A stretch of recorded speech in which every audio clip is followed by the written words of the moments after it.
ఓం నమో నారసింహాయ. సింహగిరి శ్రీచందనం ఛానల్కి స్వాగతం. భాగస్వాములైనటువంటి మీ అందరినీ స్వాగతిస్తూ ఇవాళ స్వామివారు ఆవిర్భవించినటువంటి మాస నక్షత్రం స్వాతి నక్షత్రం. స్వాతికి అధిదైవం వాయువు. ఆ వాయువు అనేటువంటి వాడు, వాయువు అంటే చలనశీలుడు, అంతటా వ్యాపించి ఉండేటువంటి వాడు. నరసింహస్వామి అంతటా వ్యాపించి ఉండేటువంటి వాడు అని మనకి పురాణం చెప్పేది. ప్రహ్లాదుడు చెప్పాడు కదండి. ఎందుకు గరగందు లేడని సందేహం కలదు అన్నాడు. ఈ స్తంభంలో ఉన్నాడు, యామస్తి ఉడిపేజస్తి తైజస్తి మైజస్తి చ అన్నాడు. పుట్టలో ఉన్నాడు, నీటిలో ఉన్నాడు, నిప్పులో ఉన్నాడు, రాయిలో ఉన్నాడు, రప్పలో ఉన్నాడు, అన్నిటిలో ఉన్నాడు. ఎక్కడ నువ్వు కావాలంటే అక్కడ నీకు ప్రత్యక్ష అవగలిగిన దైవం ఎవరంటే నరసింహస్వామి మాత్రమే. అయితే దానికి అధికారం అంటే ఒక్కటే కావాలంట, నిండైన మనసు కావాలి. భగవంతుడిని పొందడానికి నిశ్చలమైనటువంటి కల్మషం లేనటువంటి మనస్సు కావాలి.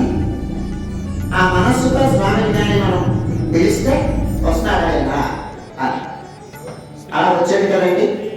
ఆ వంశుభం కలిగినటువంటి 5 ఏళ్ల ప్రాయం వాడు, చిన్న పిల్లవాడు పిలిస్తే వచ్చాడు. ఇక్కడికి రా అంటే ఇక్కడికి వచ్చాడు. ఇది నరసింహస్వామి వారి యొక్క వైభవం అన్నమాట. అంటే ఎవరైనా నిండైన మనసుతో ఆక్రందనం చేస్తే, పిలిస్తే వచ్చి కాపాడగలిగినటువంటి దైవం నరసింహస్వామి అని మనకి ప్రహ్లాదుడి వల్ల అవగతం.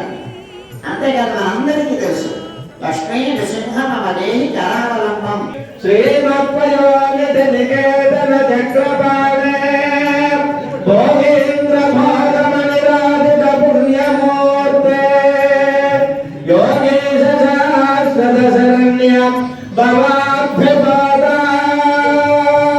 లక్ష్మీ నృసింహ మమ దేహి కరావలంబం మాతా నృసింహశ్చ పితా నృసింహ భ్రాతా నృసింహశ్చ సఖా నృసింహః విద్యా నృసింహ ద్రవిణం నృసింహః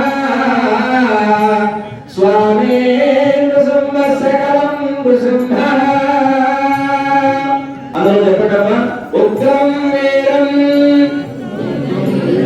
మహావిష్ణుం జలంగం సర్వతోముఖం నృసింహం భీషణం భద్రం మృత్యుర్నమామ్యహం.